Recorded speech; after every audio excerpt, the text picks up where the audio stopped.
നമ്മുടെയൊക്കെ സുവിശേഷ യോഗങ്ങൾ ഭൂതങ്ങൾ അലറി ഓടിയിരുന്ന ഒരു കാലം. എസ് രാജേന്ദ്രൻ നിർത്തി മനുഷ്യർ റാന്നിയിൽ വന്ന് ഞാൻ ഓർക്കുന്നുണ്ട്. 2 കണ്ണും കാഴ്ചയില്ല, പക്ഷെ ഭൂതങ്ങൾ അലറിയിളകുന്ന കാഴ്ചകൾ അദ്ദേഹത്തിന് ശുശ്രൂഷയിൽ കണ്ടു. ഇന്ന് ഭൂതങ്ങളില്ലാഞ്ഞിട്ടാണോ? എത്രയോ രോഗികൾ നമ്മുടെ നാട്ടിലുണ്ട്, നമ്മുടെ നാട്ടിലുണ്ട്, നമ്മുടെ ദേശത്തുണ്ട്, നമ്മുടെ ചർച്ചുകളിലുണ്ട്. അത്ഭുത രോഗശാന്തി തിരുവഴുത്തിന്റെ വാഗ്ദത്ത വിഷയമാണ്. അടിപ്പിണരുകളാൽ സഭയ്ക്ക് തമ്പുരാൻ മക്കൾക്ക് നൽകിയതാണ് അത്ഭുത രോഗശാന്തി.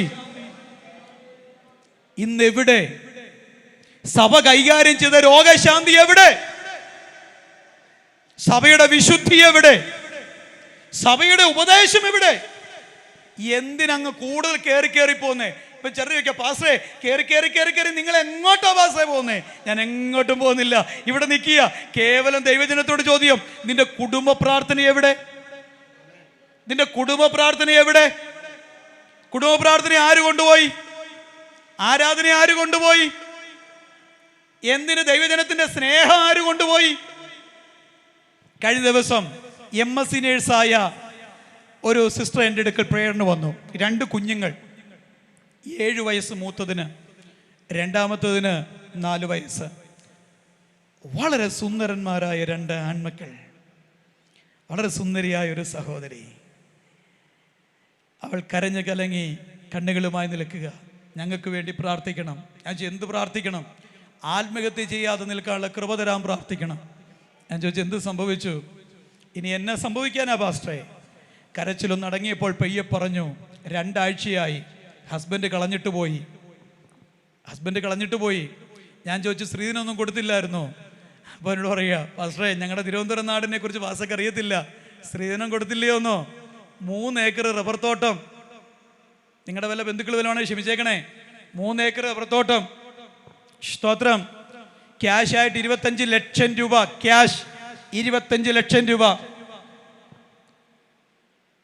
30 ലക്ഷം രൂപയുടെ ഒരു വണ്ടി, 1 കിലോ സ്വർണം. 1 കിലോ സ്വർണം വരുമ്പോൾ എത്ര പവൻ നിങ്ങൾക്കറിയാം? 1 കിലോ സ്വർണം ഇത്രേ കൊടുത്തുള്ളൂ പാവം പെണ്ണിൻ്റെ അപ്പൻ. 1 കിലോ സ്വർണം, 30 ലക്ഷം രൂപയുടെ വണ്ടി, 25 ലക്ഷം രൂപയുടെ ക്യാഷ്, 3 ഏക്കർ സ്ഥലം, ഇത്രയൊക്കെ കൊടുക്കാനുള്ളായിരുന്നു പാവങ്ങൾക്ക്. പക്ഷേ ആ ക്രൂരൻ വളരെ സുന്ദരിയായ ഈ സഹോദരിയെ, 2 കുഞ്ഞുങ്ങളെ കളഞ്ഞിട്ട് അവരുടെ തന്നെ ബന്ധുവായ മറ്റൊരു പെൺകുട്ടിയുമായിട്ട് എവിടെയോ നാട് വിട്ടു. 100 സംഭവങ്ങൾ എന്നേക്കാൾ കൂടുതൽ നിങ്ങൾ പറയാനുണ്ട്. ഒരു ചോദ്യം, ബ്രദർ, ഇത്രയും ദിവസം നീ ഇവിടെ കൂടെ പാർക്ക് ചെയ്യല്ലായിരുന്നോ? നീ മനസ്സുകൊണ്ട് എവിടെ ആയിരുന്നു? മനസ്സുകൊണ്ട് എവിടായിരുന്നു? ഇത് പഥ്യത്തോടെ ചുമക്കാൻ പറ്റുമെങ്കിൽ നമ്മൾ എടുക്കാവൂ, അല്ലെങ്കിൽ ഇത് തൊടാതിരിക്കുന്നതാണ് നല്ലത്. പണ്ട് ഞാൻ ഇടയ്ക്ക് ഓർത്തോർത്ത് ചിരിക്കുന്നൊരു കാര്യമുണ്ട്. ഞാനും ബഹുമാനപ്പെട്ട സാംബാസും കൂടെ ഒരു യാത്ര പോയി. തിരിച്ച് കോട്ടയത്ത് വന്നപ്പോൾ ഞങ്ങൾ വെള്ളം, മിനറൽ വാട്ടർ വാങ്ങി കുടിച്ചു. ഓർക്കുന്നുണ്ടോ? സ്തോത്രം. അല്പം കഴിഞ്ഞപ്പോൾ എൻ്റെ പുറം അങ്ങ് തടിച്ച് ഉരുണ്ട്, എനിക്ക് ഇരിക്കാനും വയ്യ, നിൽക്കാനും വയ്യ. ഒരു വല്ലാത്ത അസ്വസ്ഥതയിലായി. പാസ്റ്റർ ഞാൻ പറഞ്ഞു, തപ്പി നോക്കിക്കേ പാസ്റ്റർ നീര് വെച്ചിട്ടുണ്ടെന്ന് പറഞ്ഞു. നീര് വെച്ചിട്ടുണ്ട്. അപ്പോഴാണ് ഞാൻ ഓർത്തത്, ഞാൻ കിളിയൂരുള്ളൊരു വൈദ്യൻ്റെ ഒരു മരുന്ന് വാങ്ങിച്ച് കുടിച്ചുകൊണ്ടിരിക്കുകയായിരുന്നു.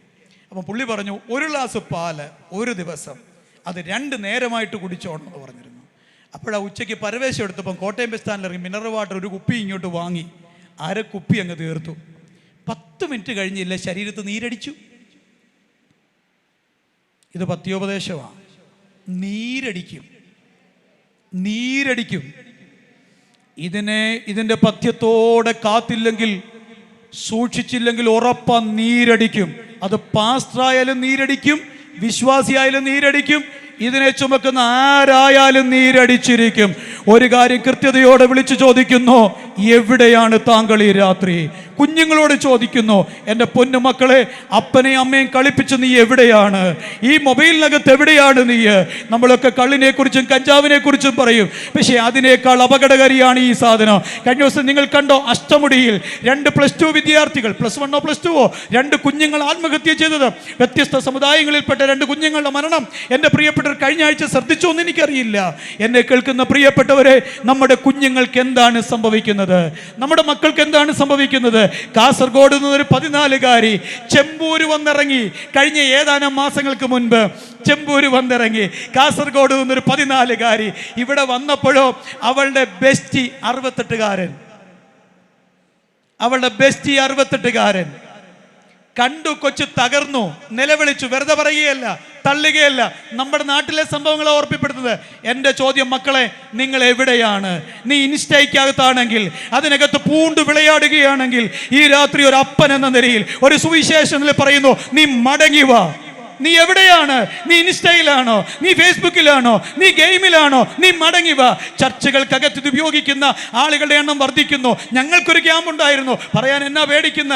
Emmanuel വായിച്ചിൽ Emmanuel കോളേജിലായിരുന്നു. 1000-ലധികം കുഞ്ഞുങ്ങൾ പങ്കെടുത്ത ഒരു ക്യാമ്പ്. ഞങ്ങൾ നോക്കുമ്പോൾ കണ്ടൊരു കാഴ്ച, പകുതിയാണോ ഈ ഒരു സാധനത്തിനകത്താണ്, പകുതിയാണോ ഇതിനകത്താണ്. ടെലിഗ്രാമിനകത്ത് രാത്രികാലങ്ങളിൽ ഇയർഫോണും വെച്ച് സിനിമ കാണുന്ന വിശ്വാസ കുടുംബങ്ങളിലെ കുഞ്ഞുങ്ങളുടെ എണ്ണം വർദ്ധിച്ചു വരികയാണ്. എന്തിന്? സഭായോഗങ്ങളിൽ പോലും ഇരുന്ന് ഈ സാധനം കൈകാര്യം ചെയ്യുന്ന കുഞ്ഞുങ്ങളുടെ എണ്ണം വർദ്ധിച്ചു വരികയാണ്. അറ്റ്ലീസ്റ്റ് നമ്മുടെ സഭായോഗത്തിലെങ്കിലും ഈ സാധനം വീട്ടിലിട്ടിട്ട് വരാൻ പാസ്റ്റർമാരും വിശ്വാസികളും കുഞ്ഞുങ്ങളും ഒരു മാന്യത കാണിക്കണം.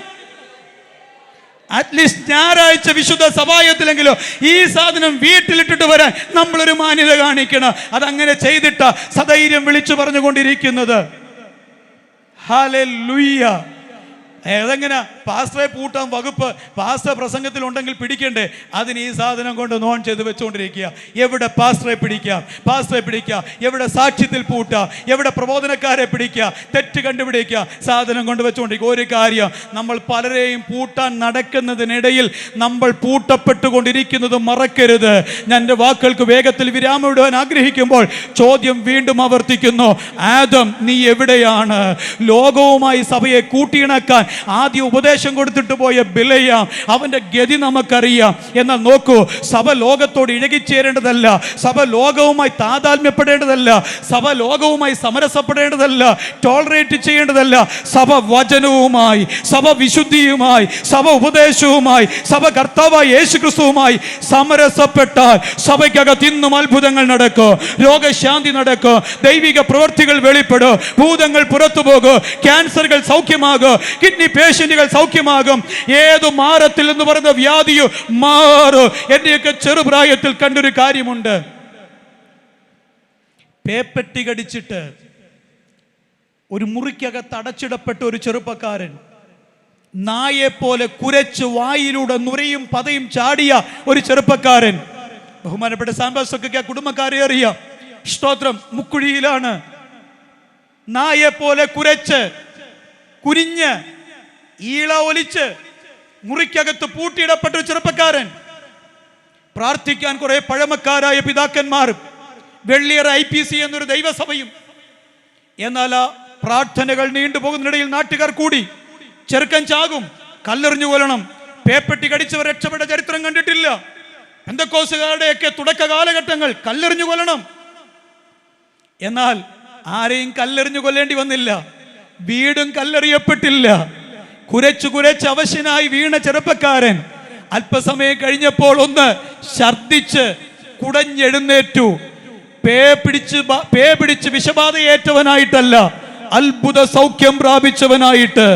ഒരു കാര്യം ഞാൻ ഈ രാത്രി വിളിച്ചു പറയുന്നു, IPC ദൈവസഭയുമായി ബന്ധപ്പെട്ട് ഇന്ന് അറിയപ്പെടുന്ന ഒരു ഉണർവ് പ്രഭാഷകനായി, രാജ്യാന്തര പ്രഭാഷകനായി അദ്ദേഹം സഞ്ചരിക്കുമ്പോൾ, ഹല്ലേലൂയ, അമേരിക്കയിൽ ഫ്ലോറിഡയിൽ താമസിച്ചുകൊണ്ട് അദ്ദേഹം കർത്താവിന്റെ വേലയിൽ വ്യാപൃതനായിരിക്കുമ്പോൾ ഒരു കാര്യം എനിക്കറിയാം, വിഷബാധയും ഇറങ്ങുന്നതാണ് ഭക്തന്മാരുടെ പ്രാർത്ഥന. നമ്മുടെ പ്രാർത്ഥനയ്ക്ക് ഇന്ന് എന്ത് സംഭവിച്ചു? ഏലിയാവിന്റെ ദൈവം എവിടെയെന്ന് ചോദിക്കൂ. ഏലിയാവിന്റെ ദൈവം അവിടെ തന്നെയുണ്ട്. കർത്താവിനൊരു മാറ്റവും വന്നിട്ടില്ല, ഗതിഭേദത്താൽ ആച്ഛാദനം വന്നിട്ടില്ല. പക്ഷെ കർത്താവ് തിരിച്ചു ചോദിക്കുന്നു, എനിക്ക് പ്രവർത്തിക്കാനുള്ള ഏലിയാവ് എവിടെ? എനിക്ക് പ്രവർത്തിക്കാനുള്ള ഏലിയാവ് എവിടെ? ഈ രാത്രി അത്ഭുതങ്ങൾ നിന്നിട്ടില്ല, അടയാളങ്ങൾ തീർന്നിട്ടില്ല, ദൈവപ്രവൃത്തികൾ നിന്നുപോയിട്ടില്ല, അത് കുലമറ്റിട്ടില്ല, അതിന് വംശനാശം സംഭവിച്ചിട്ടില്ല. ഇന്നും അതിനെ വെളിപ്പെടുത്തുവാൻ നമ്മുടെ ദൈവം മതിയായവനാണ്. പക്ഷെ നമുക്കൊന്ന് പറയാൻ കഴിയണം, കർത്താവേ, ഞാനിവിടെയുണ്ട്, അടിയനിവിടെയുണ്ട്, അടിയനിവിടെയുണ്ട്. അടിയൻ ഇവിടെയുണ്ട്. ലൈവായിട്ടൊക്കെ ഇത് പോകുന്നുണ്ട്, കുറേ ദൂരോട്ടൊക്കെ പോകുന്നുകൊണ്ടും ആമേൻ എനിക്ക് സവിസ്തരം പറയാൻ പറ്റുന്നില്ലെങ്കിലും നമ്മുടെ നാട്ടുകാരിയായ ഒരമ്മച്ചിയുടെ സാക്ഷ്യം പറയാം. ഈ എളിയവൻ ആമേൻ ട്രിവാൻഡ്രത്ത് വന്ന നാളുകളിൽ 2008 ഞങ്ങളുടെ ഒരു അപ്പച്ചൻ്റെ കൂടെ ആ പാസ്റ്റർ അമ്മച്ചിയുടെ വീട്ടിലേക്ക് കയറി ചെന്നു. എഴുത്തും വായനയും അറിയില്ല, ബൈബിൾ വായിക്കാൻ അറിയില്ല, 2 അക്ഷരം കൂട്ടി വായിക്കാൻ അറിയില്ല. നമ്മുടെ നാട്ടുകാരി, പാവപ്പെട്ട ഒരു ഉപദേശി അപ്പച്ചൻ്റെ ഭാര്യ, ഒരു ഉപദേശിനി അമ്മ. പക്ഷേ മുഴങ്കാൽ മടക്കിയിരുന്നാൽ ആത്മാവിൻ്റെ അഗ്നി ഇറങ്ങും.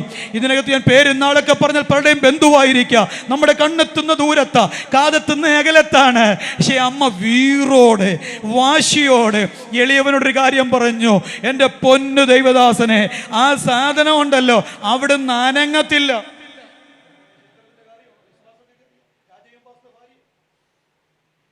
ആ സാധനം അവിടെ നിന്ന് അനങ്ങത്തില്ല. അടിയാട്ടി, പണ്ടത്തെ അമ്മമാരുടെ വാക്ക അടിയാട്ടി. അടിയാട്ടി ജീവിച്ചിരിക്കുന്നിടത്തോളം കാലം. ആ വാക്ക് കേട്ടപ്പോൾ എനിക്കൊരു ചിരി വന്നു. റാന്നിന്ന് വന്ന എനിക്ക് ആ വാക്കൊക്കെ ഒരു പുതുമയുള്ള വാക്കായിരുന്നു, ഒരു ചിരിയൊക്കെ വന്നു. സ്തോത്രം. അടിയാട്ടി ജീവിച്ചിരിക്കുന്നിടത്തോളം കാലം അതവിടെ നിന്ന് അനങ്ങത്തില്ല. അമ്മ ജീവിച്ചിരുന്നിടത്തോളം കാലം, ആ അമ്മയുടെ കണ്ണടയുവോളം കാലം, അലക്സ് പാസ്റ്റർക്കൊക്കെ അറിയാം, സാക്ഷികളെ വെച്ചാ പറയുന്നത്, അനങ്ങിയിട്ടില്ല ഒരു സംഭവം. പക്ഷേ അമ്മ എന്ന് നിത്യതയിൽ ചേർക്കപ്പെട്ടോ അവിടെ അനങ്ങി. കൊടപ്പനമോട് നെല്ലിക്കാമലയിൽ പ്രാർത്ഥിക്കുന്ന അമ്മമാരുണ്ടോ, പിതാക്കന്മാരുണ്ടോ, പ്രാർത്ഥിക്കുന്ന ദൈവസഭ ദൈവദാസന്മാർ ഉണ്ടോ? ഒരു കാര്യം അറിയണം, ചിലതൊക്കെ അനങ്ങാതെ കെട്ടും മൂട്ടിൽ തളയ്ക്കുന്ന ഒരു സ്വർഗം ഇന്നും ജീവിക്കുന്നുണ്ട്. മറക്കരുത്, ആകാശ മേഘങ്ങളെ അടച്ച തമ്പുരാൻ, അതിന്റെ വാതിലുകളെ തുറന്ന തമ്പുരാൻ ഇന്നും മരിച്ചു പോയിട്ടില്ല, ഓക്കി കൊണ്ടുപോയിട്ടില്ല, സുനാമി കൊണ്ടുപോയിട്ടില്ല, കൊറോണ കൊണ്ടുപോയിട്ടില്ല. താൻ മാത്രം ഏകസത്യ ദൈവമായി തന്നോട് നിലവിളിക്കുന്ന വൃതന്മാരുടെ കാര്യത്തിൽ വ്യവഹാരങ്ങൾ നടത്തുവാൻ സ്വർഗത്തിലെ വലിയവനായ ദൈവം ഇന്നും ജീവിക്കുമ്പോൾ, ഇന്ന് രാത്രി എന്നെ കേൾക്കുന്ന എന്റെ പ്രിയപ്പെട്ടവരെ, തിരിച്ചറിയുക, നീ എവിടെ? ആദമേ നീ എവിടെ? രണ്ടാമത്തെ ചോദ്യം ആദമിന്റെ മൂത്ത മകനോടായിരുന്നു, കയീനെ നിന്റെ ബ്രദർ എവിടെ? നിന്റെ സഹോദരൻ എവിടെ?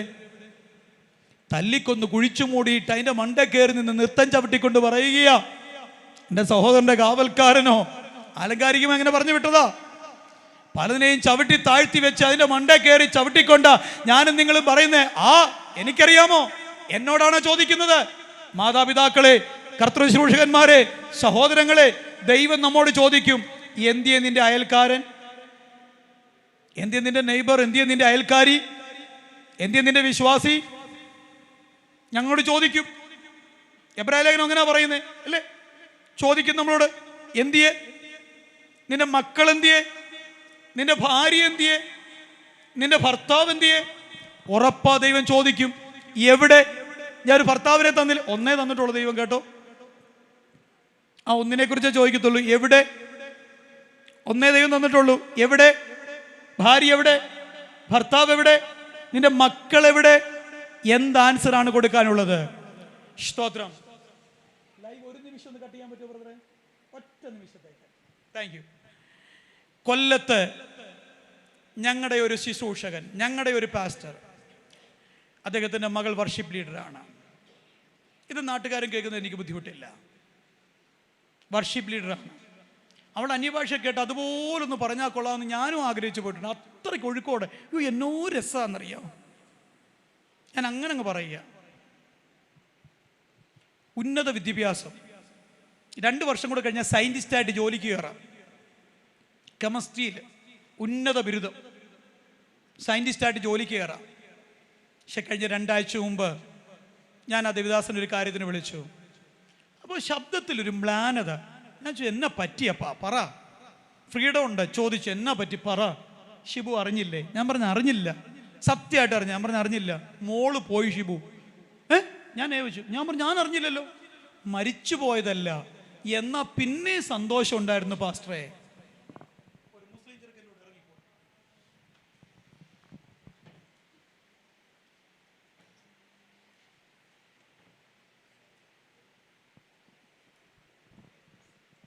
നിങ്ങൾ കേട്ടോ? ഇല്ലെങ്കിൽ ഒടുവിൽ എന്നോട് ചോദിച്ചാൽ ഞാൻ പറയാം ആരുടെ. പരിച്ഛേദന ഏറ്റ ഒരാളുടെ പോയി. അപ്പം മനസ്സിലായി. ഓക്കെ, ശ്രദ്ധിച്ചേ. എവിടെ? എനിക്ക് 2 മക്കളുണ്ട്. കർത്താവ് ചോദിക്കും, ഷിബു എവിടെ മക്കൾ? പേടിയുണ്ട്, ഭയമുണ്ട്, ഒരു വല്ലാത്ത ഭീതി സിരാനരമ്പുകൾ വഴി ഒഴുകുന്നുണ്ട്. സ്തോത്രം. ദൈവമുമ്പാകെ ഇരിക്കുന്നു, കരയുന്നു. കർത്താവേ എവിടെയെന്നൊരു ചോദ്യം എൻ്റെ നേരെ വരും. അന്ന് യെശയ്യാവിൽ വായിക്കുന്ന പോലെ 2 എണ്ണത്തെ ദൈവം തന്നിട്ടുണ്ട്. ഇടവും വലവും നിർത്തി എനിക്കും എൻ്റെ പ്രിയതമയ്ക്കും പറയാനിടയാകണം, ഇതാ ഞാനും യഹോവ എനിക്ക് തന്ന മക്കളും. കൊടപ്പനമൂട് ദേശനിവാസികളെ, അപ്പനും അമ്മയും ഞായറാഴ്ച ചർച്ചിലുണ്ട്. പൊത്തോം പൊക്കി തലേ വെച്ച് കക്ഷത്തി വെച്ച് ഞാനും നിങ്ങൾ വന്നു കയറി എന്തതിജയമേ ദൈവത്തിന് സ്നേഹം പാടുക, അത് മോശമാണെന്നല്ല ഞാൻ പറയുന്നത്. പക്ഷെ ഒരു ചോദ്യമുണ്ട്, നിന്നോടൊപ്പം ഇരിക്കേണ്ട നിന്റെ കുഞ്ഞെവിടെ? നിന്നോടൊപ്പം ഇരിക്കേണ്ട നിന്റെ കൊച്ചുമക്കൾ എവിടെ?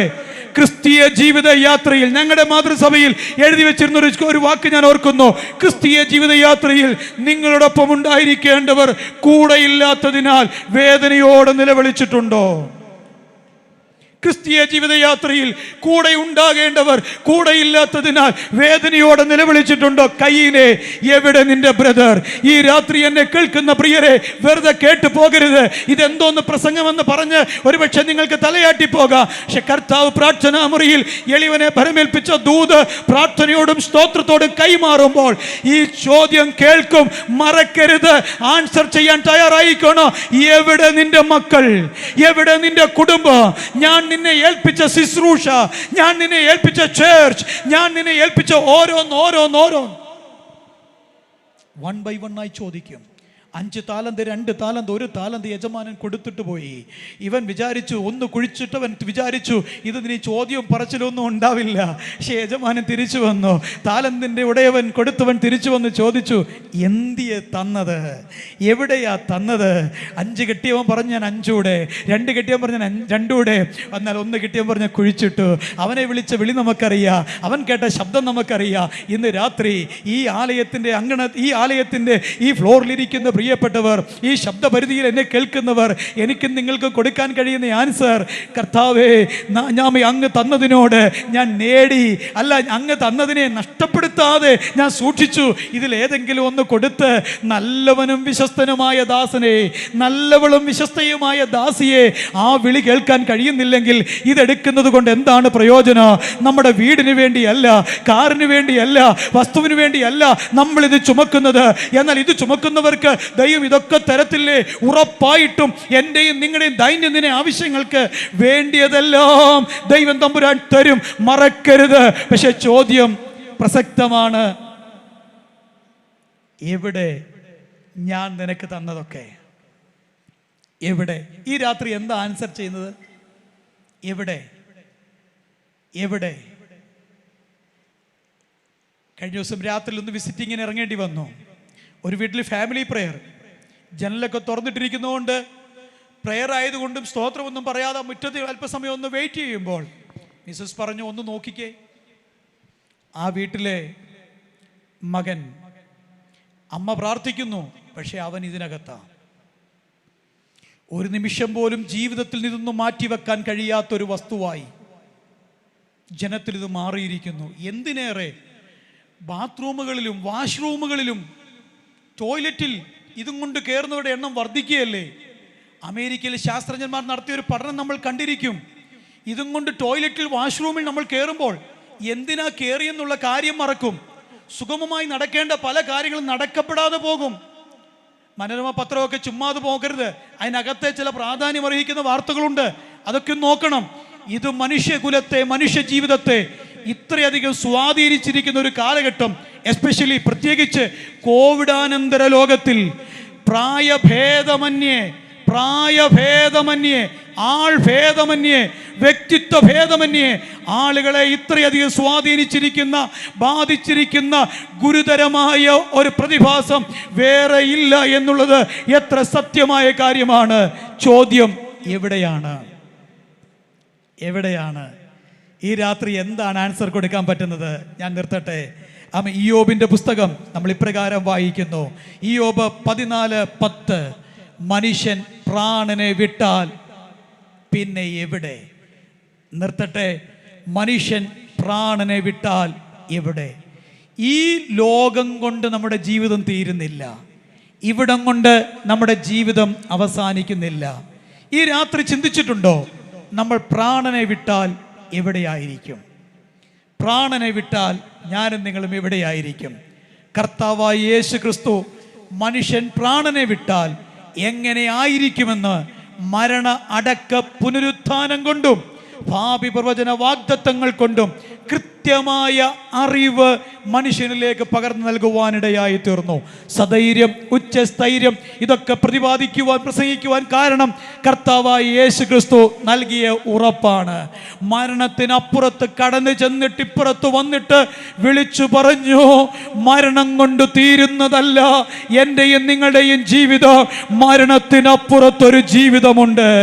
ഈ യോബിന്റെ പുസ്തകത്തിൽ മനുഷ്യൻ പ്രാണനെ വിട്ടാൽ പിന്നെ അവൻ എവിടെയെന്ന് ചോദ്യമുയരുമ്പോൾ ആ ചോദ്യത്തിന്റെ ഉത്തരം നസ്രയൻ ജീവിതം കൊണ്ട് നൽകുവാനിടയായി തീർന്നു. ആമേൻ. യോബിന്റെ പുസ്തകം 38 അധ്യായം വീട്ടിൽ പോയി ഒന്ന് വായിക്കണം. ഈ യോബിനോട് ദൈവം ചോദിക്കുന്ന ചോദ്യങ്ങളാണ് മുഴുവൻ. ഒന്നാം വാക്യം മുതൽ ഒടുവിലത്തെ വാക്യം വരെ മുഴുവൻ ചോദ്യങ്ങളാണ്. കാർത്തികയുടെ, സപ്തർഷിയുടെ ബന്ധനങ്ങളെ അഴിക്കാമോ? മകീരത്തിന്റെ ബന്ധനങ്ങളെ അഴിക്കാമോ? സപ്തർഷിയുടെ മക്കളെയൊക്കെ നീയാണ് പുറപ്പെടുവിക്കുന്നത് എന്നൊക്കെ ചോദിച്ചുകൊണ്ടുള്ള ചില ചോദ്യങ്ങൾ ഇങ്ങനെ ഇങ്ങോട്ട് താഴോട്ട് വരികയാണ്. എവിടെ? നിനക്കറിയാമോ? ഉത്തരം പറയാമോ? നിസ്സഹായനായി നോക്കി നിൽക്കുന്ന ഇയ്യോബ്. എന്നാൽ നമ്മൾ പുതിയ നിയമഭാഗങ്ങളിലേക്ക് വരുമ്പോൾ നസ്രയനായ യേശു ക്രിസ്തു നിസ്സഹായനായി നിൽക്കപ്പെട്ട മനുഷ്യന്റെ മുൻപിൽ കൃത്യതയോടെ, വ്യക്തതയോടെ ഒരു ആൻസർ നൽകി. മരണം കൊണ്ട് തീരുകയല്ല മനുഷ്യ നീ, മരണം കൊണ്ട് അവസാനിക്കുകയല്ല, മരണം കൊണ്ട് ഒടുങ്ങുകയല്ല. ദ്രവത്വമുള്ള നിന്റെ ശരീരം അദ്രവത്വത്തിലേക്ക്, മൺമയമായ നിന്റെ ശരീരം വിൺമയമായ മഹത്വകരമായ അനുഭവത്തിലേക്ക്, താഴ്ചയുള്ള നിന്റെ ശരീരം മഹത്വകരമായ അനുഭവത്തിലേക്ക്, അമർത്യതയുള്ള നിന്റെ ശരീരം അമർത്യതയിലേക്ക് അവൻ നീങ്ങുന്ന ഒരു പ്രതിഭാസമാണ് മരണമെന്ന് പറയുന്നത്. കൃത്യതയോടെ, വ്യക്തതയോടെ ജീവിതം കൊണ്ട് നസ്രയനും അപ്പോസ്തലന്മാരും ആ കാര്യം പഠിപ്പിക്കുമ്പോൾ നസ്രയനായ യേശു ക്രിസ്തുവിന്റെ ഉത്ഥാനത്തെ ആത്മകണ്ണുകളിൽ കണ്ടുകൊണ്ട് അപ്പോസ്തലൻ പൗലോസ് ഇപ്രകാരം വിളിച്ച് കൊരിന്ത്യർക്കെഴുതിയ ലേഖനത്തിൽ ഓർമ്മപ്പെടുത്തുന്നു, ഹേ മരണമേ ജയം എവിടെ? ഹേ മരണമേ നിന്റെ വിഷമുള്ളെവിടെ? ഹേ മരണമേ നിന്റെ ജയം എവിടെ? രോഗികളാണോ? ക്ഷീണിതരാണോ? ബലഹീനരാണോ? അവൻ പ്രാർത്ഥിച്ചിട്ടും പല വിഷയങ്ങളിൽ വിടുതൽ കിട്ടാതെ, മറുപടി കിട്ടാതെ ഞാൻ നിങ്ങൾ സങ്കടപ്പെട്ടിരിക്കുന്നവരാണോ? കർത്താവിൻ്റെ ആത്മാവ് ഈ രാത്രി നമ്മോട് പറയുകയാണ്, ക്രിസ്തുവിൽ വാസ്തവമായി വിശ്വസിക്കുകയും ആശ്രയിക്കുകയും ചെയ്യുന്നവരാണോ ഞാനും നിങ്ങളും? നമ്മുടെ പ്രാർത്ഥനകൾക്കൊരു ജയമുണ്ട്, ജീവിതത്തിനൊരു ജയമുണ്ട്. എൻ്റെ നിങ്ങളുടെ ആത്മീയ ജീവിതത്തിന് ഒരു അർത്ഥതലമുണ്ട്. മറക്കരുത്. അർത്ഥശൂന്യമായ, നിരർത്ഥകമായ എന്തിൻ്റെയോ പിന്നാലെ വൃഥാ യാനം ചെയ്യുന്നവരല്ല ഞാനും നിങ്ങളും. പിന്നെയോ അർത്ഥമാത്ര പ്രസക്തമായ കർത്താവ് തൻ്റെ ജീവിതം കൊണ്ട് തെളിയിച്ചു തന്ന, തൻ്റെ ജീവിതം കൊണ്ട് പഠിപ്പിക്കുകയും ഉപദേശിക്കുകയും ചെയ്ത മരണ അടക്ക പുനരുത്ഥാനം കൊണ്ട് എനിക്കും നിങ്ങൾക്കും മുമ്പിൽ തുറന്നു നൽകിയ നിത്യതയുടെ വിത്ത് ചുമക്കുന്ന ഞാനും നിങ്ങളും മറന്നുപോകാതെ സൂക്ഷിക്കേണ്ട ഒരു സത്യമുണ്ട്. എൻ്റെ നിങ്ങളുടെ പ്രത്യാശ ഇവിടം കൊണ്ട് അവസാനിക്കുന്നതല്ല, നമ്മുടെ പ്രത്യാശ ഇവിടം കൊണ്ട് തീരുന്നതല്ല. കർത്താവ് വാഗ്ദത്തം ചെയ്തിരിക്കുന്ന ഭാവി മഹത്വത്തിന്റെ പ്രത്യാശയിലേക്ക് ഞാനും നിങ്ങൾ നടന്നു കയറേണ്ടവരാണ്. പ്രിയരെ, നാം ഒരുമിച്ച് പ്രാർത്ഥിക്കുമ്പോൾ ഇങ്ങനെ പറഞ്ഞ് അവസാനിപ്പിക്കട്ടെ. ഇന്ന് ചില പരാജയങ്ങൾ ആയിരിക്കാം എൻ്റെ നിങ്ങളുടെ കണ്ണു മുമ്പിൽ കണ്ടുകൊണ്ടിരിക്കുന്നത്, ചില തോൽവികളായിരിക്കാം കണ്ടുകൊണ്ടിരിക്കുന്നത്, ചില ക്ഷീണകരമായ അനുഭവങ്ങളായിരിക്കാം നമ്മൾ കണ്ടുകൊണ്ടിരിക്കുന്നത്. എന്നാൽ നസ്രയൻ ഈ രാത്രി നമ്മളോട് വാഗ്ദത്തം ചെയ്ത് പറയുന്നത്, ഈ തോൽവി വിജയത്തിനായി വഴിമാറും. കർത്താവായ യേശു ക്രിസ്തു ഇപ്രകാരം അരുളി ചെയ്തു, ലോകത്തിൽ നിങ്ങൾക്ക് കഷ്ടമുണ്ട്, എങ്കിലും ധൈര്യപ്പെടുവീൻ, ഞാനോ ലോകത്തെ ജയിച്ചിരിക്കുന്നു. യോഹന്നാൻ അപ്പോസ്തലൻ പറഞ്ഞു, ലോകത്തെ ജയിച്ച ജയമോ നിങ്ങളുടെ വിശ്വാസം തന്നെ. വെറുതെയല്ല വിശ്വാസികളെന്ന് പറയുന്നത്. വിശ്വാസി എന്ന പേരിൻ്റെ മഹത്വം ഈ ദിനങ്ങളിൽ ധ്യാനിക്കുകയും പഠിക്കുകയും ഒക്കെ ചെയ്യാൻ കർത്താവ് എളിയവനൊരു അവസരം തന്നുകൊണ്ടിരിക്കുക. വിശ്വാസി എന്ന പേരിൻ്റെ മഹത്വം ആത്മാവിൽ വചനത്തിലൂടെ ഗ്രഹിച്ചപ്പോൾ ഉള്ളം തുടിച്ചു. വേട്ടമല ഫിലിപ്പോ സ്വദേശി പറഞ്ഞ പോലെ ഉള്ളം തുടിച്ചു, പാദങ്ങൾ പൊങ്ങി, ആമേ കൈകളൊക്കെ ചലിച്ചു, നാവുകളൊക്കെ ചലിച്ചു. വിശ്വാസി എന്ന പേരിന്റെ മഹത്വം. വിശ്വാസി, വിശ്വാസം അത് ജയിക്കുന്നതാണ്. എന്നെ നിങ്ങളെ തോൽപ്പിക്കാൻ ലോകത്തിന് കഴിയില്ല. ഞാനും നിങ്ങളും മനസ്സ് വെക്കാത്തിടത്തോളം കാലം എന്നെ നിങ്ങളെ തോൽപ്പിക്കാൻ ലോകത്തിന് കഴിയില്ല. ഒരു ലോകത്തിന്റെ പ്രതിഭാസങ്ങൾക്കും കഴിയില്ല, ലോകത്തിന്റെ ഒരു ഇച്ഛകൾക്കും കഴിയില്ല. ഞങ്ങളുടെ നാട്ടുകാരൻ CS മാത്യു സാറ് തൻ്റെ 8 മക്കൾ ഒന്നിനു മീതെ ഒന്നായി മരിച്ചു മാറ്റപ്പെട്ട ദൈവമനുഷ്യൻ, ആമേൻ, ആത്മാവിൽ ജീവിതത്തിന്റെ പ്രതിസന്ധികളുടെ മധ്യേ തളരാതെ ചേർന്ന് പാടി, ആമേൻ, സ്തോത്രം. മണ്ണേ പ്രതി മാണിക്യം വെടിയുകയില്ല ഞാൻ, വെള്ളത്തിന്റെ കുമിള പോലെ മിന്നി വിളങ്ങുന്ന ജഡിക സുഖങ്ങൾ എതിരേറ്റാൽ മണ്ണേ പ്രതി ഞാൻ മാണിക്യം വെടിയുകയില്ല. ഇന്നു രാത്രി എന്നെ കേൾക്കുന്നവരെ, സാധു കൊച്ചു കുഞ്ഞുദേശി ജീവിതത്തിന്റെ പ്രതിസന്ധികളുടെ മധ്യേ തളരാതെ പാടി, ദുഃഖത്തിന്റെ പാനപാത്ര കർത്താവിന്റെ കയ്യിൽ തന്നാൽ സന്തോഷത്തോടെ അതേറ്റ് ഞാൻ ഹല്ലേലൂയ പാടും. ഇന്ന് ഇക്കിളിപ്പെടുത്തുന്ന, എന്നെ നിങ്ങളെ എവിടെയൊക്കെയോ രസിപ്പിക്കുന്ന കുറച്ച് പാട്ടുകളും അതിൻ്റെ താളങ്ങളും അതിൻ്റെ ലയങ്ങളും നമ്മളെ ആത്മീയതയുടെ ഒരു മാസ്മരികതയിലേക്ക്, ഒരു വിഭൂതിയിലേക്ക് എവിടെയൊക്കെയോ വലിച്ചു മാറ്റിക്കൊണ്ടു പോകുമ്പോൾ കൊതിയേറുന്നേ അരികിൽ വരാൻ പറയുമ്പോൾ അപ്പുറത്തും ഇപ്പുറത്തും നിന്ന് ഒളി കണ്ടിട്ട് നോക്കുന്ന പലതിനെയും നമ്മളിൽ പലരും കാണുന്നില്ല. ഇക്കിളിപ്പെടുത്തലുകൾ, രസപ്പെടുത്തലുകൾ, വിഭൂതിയിലേക്ക്, മാസ്മരീയതയിലേക്ക്, ഒരു ഇന്ദ്രജാല പ്രകടനത്തിൽ എന്ന പോലെ ജനത്തെ വലിച്ചു കൊണ്ടുപോകുന്ന മായാജാലം, കൺകെട്ട് വിദ്യ എന്നതിലൊക്കെ വലിച്ചു കൊണ്ടുപോകുന്ന ചില അനുഭവങ്ങൾ. അതിൻ്റെ നടുവിൽ വചനം ഉയർത്തി പിടിച്ചുകൊണ്ട് എളിയദാസൻ ഈ രാത്രി ചോദിക്കുന്നു, എവിടെയാണ് എൻ്റെ നിങ്ങളുടെ ആത്മീയത? എവിടെയാണ് നമ്മുടെ പ്രാർത്ഥന? എവിടെയാണ് നമ്മുടെ ക്രിസ്തീയ ജീവിതത്തിൻ്റെ ശ്രേഷ്ഠത ഒടുങ്ങിപ്പോയിരിക്കുന്നത്? എലീശയോട് ചോദ്യത്തിന് ശിഷ്യൻ പറഞ്ഞതുപോലെ, നിന്റെ കോടാലി ഊരി വീണത് എവിടെ? അവൻ സ്ഥലം കാണിച്ചു കൊടുത്തു. അവൻ അറിയാമായിരുന്നു അതെവിടെയാ വീണെന്ന്. അവൻ പറഞ്ഞു, ഇവിടാ പോയത്, ഇത് ഇവിടെ തന്നെ വീണത്. നീ വീണത് പെണ്ണിലാണോ? നീ വീണത് പണത്തിലാണോ? നീ വീണത് മ്ലേച്ഛതയിലാണോ? നീ വീണത് ഫോണിലാണോ? നീ വീണത് മറ്റെന്തെങ്കിലും വൃത്തികേടിലാണോ? ഈ രാത്രി ബ്രദർ, സിസ്റ്റർ, തുറന്നു പറ, ഞാൻ ഇവിടെയാ വീണത്, ഞാൻ ഇവിടെയാ വീണത്. കർത്താവ് നിനക്കൊരു ജീവിതം തരും, കർത്താവ് നിനക്കൊരു ജീവനം തരും. നിന്റെ കുടുംബം നശിക്കത്തില്ല, നിന്റെ കുടുംബം തകരില്ല, നീ ആത്മഹത്യ ചെയ്യേണ്ടി വരില്ല, നിന്റെ ഭർത്താവ് ആത്മഹത്യ ചെയ്യില്ല, നിന്റെ ഭാര്യ ആത്മഹത്യ ചെയ്യില്ല, നിന്റെ മക്കൾ വീട് വിട്ടു പോകില്ല, നിന്റെ മക്കൾ വഴിപിഴക്കില്ല. ഈ രാത്രി പറയാൻ തയ്യാറാണോ? ഇവിടാ വീണത്, ഇവിടാ നഷ്ടപ്പെട്ടത്. അതെ, ആ ഫേസ്ബുക്കിൽ വന്ന ചാറ്റിലാണ്, ആ ഇൻസ്റ്റയിൽ വന്ന സന്ദേശത്തിലാണ്, ആ വീഡിയോ കോളിലാണ്. അയ്യോ, ഞാൻ പോയത് ഇവിടെയാണ്. ഒന്ന് തുറന്ന് സമ്മതിച്ച ബ്രദർ, മരണം നിന്റെ മേൽ ജയം ഘോഷിക്കത്തില്ല. ഭക്തന്മാർ ഓരോന്നോരോന്ന് വീഴുമ്പോൾ, കഴിഞ്ഞ ദിവസം എളിയവന്റെ ഉള്ളിലുണ്ടായ ഒരു ദർശനമാണ്. ഭക്തന്മാർ വീഴുമ്പോൾ അപ്പുറത്ത് പിശാച് പറയുക, അയ്യോ, എനിക്ക് തോൽപ്പിക്കാൻ കഴിയാഞ്ഞ ഒരുത്തനൂടെ പോയല്ലോ. നിത്യത്തിലേക്ക് കയറിപ്പോയ ചില ഭക്തന്മാരുടെ പേരുകൾ മനസ്സിൽ വന്ന് എങ്ങനെ ഒന്ന് ആ ചിന്തകളെ ധ്യാനിച്ചപ്പോൾ, ആമേ, പാസവിയെ തമ്പി നീണ്ടു നിവർന്ന് കിടക്കുന്നു. പിശാച് പറയുക, അയ്യോ, എനിക്ക് തോൽപ്പിക്കാൻ കഴിയാതെ പോയ ഒരുത്തൻ തേടിതാ പോകുന്നു. പൗലോസ് വീണ് കിടക്കുമ്പോൾ, ആമേ, സ്തോത്രം, മരിച്ചു കിടക്കുമ്പോൾ പിശാച് മാറി എന്ന് പറയുക, അയ്യോ, എനിക്ക് തോൽപ്പിക്കാൻ കഴിയാതിരുന്ന, എനിക്ക് വീഴ്ത്തുവാൻ കഴിയാതിരുന്ന ഒരുത്തിനൂടെ പോയല്ലോ. ഞാനും നിങ്ങളും, ആമേ, മരിച്ചു കിടക്കുമ്പോൾ പിശാച് താണ്ഡവ നൃത്തം ചവിട്ടുവാൻ ഇടയാകാതെ അവൻ ദുഃഖിക്കാൻ ഇടയാകട്ടെ. ഈ ലോക ജീവിതത്തിൽ എനിക്ക് ആകർഷിച്ചു കളയാനോ വശീകരിച്ചു കളയാനോ എനിക്ക് തോൽപ്പിച്ചു കളയാനോ കഴിയാതിരുന്ന ഒരുത്തനൂടെ ഞാനിവിടെ ഒരു ദൈവദാസന്റെ മരണത്തിന് അവസാന ശുശ്രൂഷകൾ ചെയ്തിട്ടുണ്ട്. പ്രിയ ജോസ് പാസ്റ്ററുടേത്. അദ്ദേഹം നീണ്ടു നിവർന്ന് കിടന്നപ്പോൾ പിശാച് മാറി ദുഃഖിച്ചു പറഞ്ഞു കാണും, അയ്യോ, എനിക്ക് തോൽപ്പിക്കാൻ കഴിയാതിരുന്ന ഒരു മനുഷ്യനൂടെ പോയല്ലോ. ഈ രാത്രി വിശ്വാസ സമൂഹമേ, ദൈവദാസന്മാരെ, എന്നെ കേൾക്കുന്ന ദേശവാസികളെ, ഒരു കാര്യം അറിയുക, പിശാചിന് തോൽപ്പിക്കാൻ കഴിയാഞ്ഞ ഒരാളൂടെ മരണം വഴിയായി മാറ്റപ്പെട്ടെന്ന് കർത്താവിന്റെ വരവ് താമസിച്ചാൽ എൻ്റെ നിങ്ങളുടെ ഒടുക്കത്തിൽ, ഭൂമിയിലെ ഒടുക്കത്തിൽ പിശാച് ദുഃഖിക്കാൻ ഇടയാകണമെന്ന് ആഗ്രഹമുള്ള എത്ര വിശുദ്ധന്മാരുണ്ട്, എത്ര വിശുദ്ധമതികളുണ്ട്. നരകത്തെ വിറപ്പിക്കുന്ന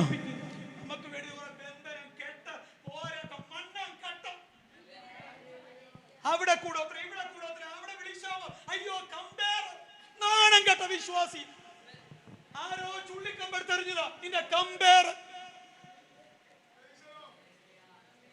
വചനം പറയുന്ന ദൈവദാസന്മാർക്ക് പ്രസക്തിയില്ല, അവർക്ക് കൃപയില്ല, അവർക്ക് ആത്മജ്ഞാനം ഇല്ല, അവർക്ക് വെളിപ്പാടില്ല. കെട്ടുണ്ട് പൊട്ടുണ്ട് അതുകൊണ്ട് ഇതുണ്ട് പറഞ്ഞാൽ അയ്യോ ഇത്ര കൃപയുള്ളൊരു പാസ് വേറെ ഇല്ല. നിന്റെ കയ്യിലെ കാശ് തീരുക നീ അറിയുന്നില്ല. മടങ്ങി വാ. അന്ധത പിടിച്ച ആത്മീയതയിലാണോ? എവിടെ? എനിക്ക് ഒത്തിരി പറയാതെ നിർത്തുന്നു. എവിടെ അന്ധത ബാധിച്ച ആത്മീയതയിലാണെങ്കിൽ, ദൈവം ഇഷ്ടപ്പെടാത്ത ആത്മീക ജീവിതത്തിലാണെങ്കിൽ, സ്വയം സംതൃപ്തി അടയുന്ന ആത്മീക ജീവിതത്തിലാണെങ്കിൽ, കം ഹിയർ, മടങ്ങി വാ, തിരികെ വാ, ഇവിടേക്ക് വാ, കർത്താവിന്റെ അരികിലേക്ക് വാ. എവിടെയാ ഈ രാത്രി? മരണം കൊണ്ട് അഴിയാത്തൊരു പിരിയാബന്ധം കർത്താവുമായി സ്ഥാപിച്ചിരിക്കുന്നവർ ഈ രാത്രി ഇവിടുന്ന് ഇറങ്ങിപ്പോകുമ്പോൾ ഉള്ളം തുടിച്ചുകൊണ്ട് പറയും, കർത്താവേ ഞാൻ അങ്ങയുടെ കൂടെയുണ്ട്, ഞാൻ അങ്ങയുടെ കൂടെയുണ്ട്. ഒരു നിമിഷം പോലും ഞാൻ അങ്ങേ വിട്ട് അകന്നു മാറിയിട്ടില്ല, ഒരു നിമിഷം പോലും ഞാൻ അങ്ങേ വിട്ട് അകന്നിരുന്നിട്ടില്ല, ഞാൻ അങ്ങേ വിട്ട് മാറിയിട്ടില്ല. ഞാൻ അങ്ങയുടെ കൂടെയുണ്ട്. കൂടെ ഇരിക്കാൻ, പ്രസംഗിക്കേണ്ടതിന് അയക്കാൻ, കൂടെ നടക്കാൻ, പ്രസംഗിക്കേണ്ടതിന് അയക്കാൻ, ഒപ്പം ഇരിക്കാൻ കർത്താവ് ശിഷ്യരെ തെരഞ്ഞെടുത്തെങ്കിൽ ഈ രാത്രി വിശ്വാസികളെ ന്യൂ ഇന്ത്യക്ക് വേണം, വിശ്വാസികളെ IPCക്ക് വേണം, വിശ്വാസികളെ AGക്ക് വേണം, വിശ്വാസികളെ ചർച്ച് ഓഫ് ഗോഡിന് വേണം, വിശ്വാസികളെ ഇൻഡിപെൻഡന്റ് ചർച്ചുകൾക്ക് വേണം. പക്ഷേ കർത്താവിന്റെ തിരുസഭയ്ക്ക് ആവശ്യം, ദൈവരാജ്യത്തിന് ആവശ്യം വിശ്വാസികളെ അല്ല, ശിഷ്യന്മാരെയാണ്. ഈ രാത്രി എവിടെയാണ് നമ്മൾ? പറഞ്ഞേ കർത്താവിനോട്, എവിടെയാണ്? കൂടുണ്ടെന്ന് ഉറപ്പുള്ള എത്ര പേരുണ്ട്? ഞാൻ കർത്താവിൻ്റെ കൂടുണ്ട്, ഞാൻ എൻ്റെ ഭാര്യയുടെ കൂടെയുണ്ട്, ഞാൻ എൻ്റെ ഭർത്താവിൻ്റെ കൂടുണ്ട്, ഞാൻ എൻ്റെ അപ്പായുടെ അമ്മയുടെ ഡാഡിയുടെ മമ്മിയുടെ അച്ഛൻ്റെ അമ്മയുടെ കൂടുണ്ട്. നിങ്ങളുടെ വിശ്വാസം ഏതോ ആകട്ടെ, ഏത് മതത്തിലും സമുദായത്തിലും വിശ്വസിക്കുന്നവരായിക്കോ, നോ പ്രോബ്ലം. പക്ഷേ സമൂഹത്തിൽ കാണുന്ന ചില വ്യവസ്ഥിതികൾക്കെതിരെ ഒരു സുവിശേഷകൻ എന്ന നിലയിൽ വിരൽ ചൂണ്ടാതിരിക്കാൻ പറ്റില്ല. യേശു അങ്ങനെ ചെയ്തു, അപ്പോസ്തലന്മാർ അങ്ങനെ ചെയ്തു. കൊടപ്പനമൂട് ദേശത്തുള്ള നല്ലവരായ നാട്ടുകാരോട് ചോദിക്കുന്നു, നീ നിന്റെ ഭർത്താവിൻ്റെ കൂടെയുണ്ടോ? നീ നിന്റെ ഭാര്യയുടെ കൂടെയുണ്ടോ? കുഞ്ഞുങ്ങളെ മാതാപിതാക്കളുടെ കൂടെയുണ്ടോ? മാതാപിതാക്കളെ മക്കളുടെ കൂടെയുണ്ടോ? സഭയെ ദൈവത്തോട് കൂടെയുണ്ടോ? Where are you? എവിടെയാണ് ഈ രാത്രി? ഈ ചോദ്യത്തിന് ഉത്തരം കൊടുത്തേ പറ്റൂ, ഈ ചോദ്യത്തിന് ഉത്തരം കൊടുത്തേ പറ്റൂ. അയ്യോ ഇതെന്തോന്ന് പ്രസംഗം എന്ന് പറഞ്ഞു പോകാനല്ല. ഈ രാത്രി നമുക്ക് പ്രാർത്ഥിക്കാം. ജയമുണ്ട് എനിക്കും നിങ്ങൾക്കും യേശു ക്രിസ്തുവിനാൽ. മരണത്തിന്മേൽ നമ്മൾ ജയാളികളാണ്, രോഗത്തിന്മേൽ ജയാളികളാണ്, പാപത്തിന്മേലും ശാപത്തിന്മേലും ജയാളികളാണ് ക്രിസ്തു യേശുവിലൂടെ. ഈ രാത്രി നമുക്കും ചോദിക്കാം, ഹേ രോഗമേ നിന്റെ ജയം എവിടെ? ഹേ സാത്താനേ നിന്റെ ജയം എവിടെ? ഹേ പിശാചേ നിന്റെ ജയം എവിടെ? എവിടെ നിന്റെ ജയം? ഒരു വിശ്വാസി ആത്മാവിൽ പ്രാർത്ഥിക്കാൻ ഇരിക്കുമ്പോൾ, ഒരു ഭക്തൻ ആത്മാവിൽ പ്രാർത്ഥിക്കാൻ ഇരിക്കുമ്പോൾ ഉറക്കെ പ്രഖ്യാപിക്കണം, എവിടെ നിന്റെ ജയം? ഇല്ല, ലോകത്തെ ജയിച്ചവൻ നമ്മോടുകൂടെ, ക്രിസ്തു നമ്മോടുകൂടെ. ആകയാൽ വിശ്വാസ നിമിത്തം ഞാനും നിങ്ങളും ക്രിസ്തു യേശുവിൽ ജയാളികൾ. നമുക്ക് ഒരുമിച്ച് പ്രാർത്ഥിക്കാം. പരാജയപ്പെടുവാൻ ആഗ്രഹിക്കാതെ ക്രിസ്തുവിൽ ജയാളികളായി ജീവിക്കുവാൻ ആഗ്രഹിക്കുന്ന എല്ലാവരും ഒരു നിമിഷം ദൈവമുമ്പാകെ ഒന്ന് എഴുന്നേൽക്കാം. എനിക്കൊരു ജയജീവിതം അനിവാര്യമാണ്. ക്രിസ്തുവിൽ ജയാളിയായി നിൽക്കാൻ ഞാൻ ആഗ്രഹിക്കുന്നു.